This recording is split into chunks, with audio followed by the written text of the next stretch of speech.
Hello again from the White Inch Centre's Creativity Connects YouTube channel.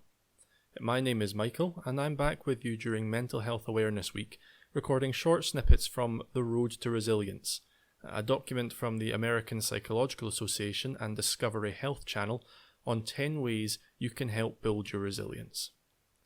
You can find a link to this document in the video description, as well as a link to the Mental Health Foundation, the organisers of Mental Health Awareness Week. Now, I will reiterate, these 10 ways of building resilience are not meant as substitutes for any established support networks, and I am not here to give you advice. But the information in this document may be helpful to some of you out there, especially during the current goings-on worldwide.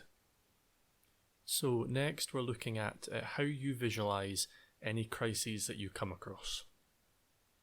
Now, the Road to Resilience says, avoid seeing crises as insurmountable problems.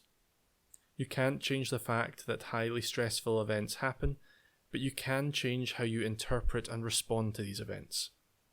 Try looking beyond the present to how future circumstances may be a little better. Note any subtle ways in which you might already feel somewhat better as you deal with difficult situations.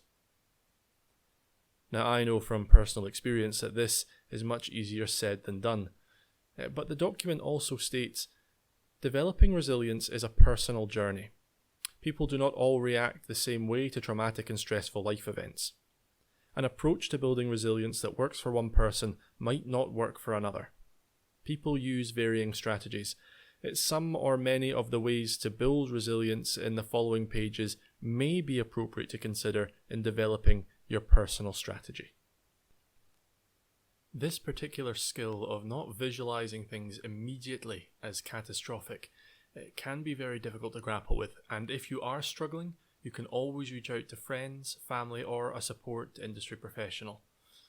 However, it can be good to remind yourself of this, that by inflating a crisis as impossible to get through, you may well find that to be true. But if you see it as something that you can work through, and make it to the other side, you may find that the other side is sooner reached than you first thought. I'll leave you with a poem that I think sums this up very well, which is Don't Quit by Edgar Guest. When things go wrong, as they sometimes will, when the road you're trudging seems all uphill, when the funds are low but the debts are high, and you want to smile but you have to sigh, when care is pressing you down a bit, rest if you must, but don't you quit. Life is queer with its twists and turns, as every one of us sometimes learns, and many failures turn about when we might have won had we stuck out. Don't give up though the pace seems slow, you may succeed with another blow. Often the goal is nearer than it seems to a faint and faltering man.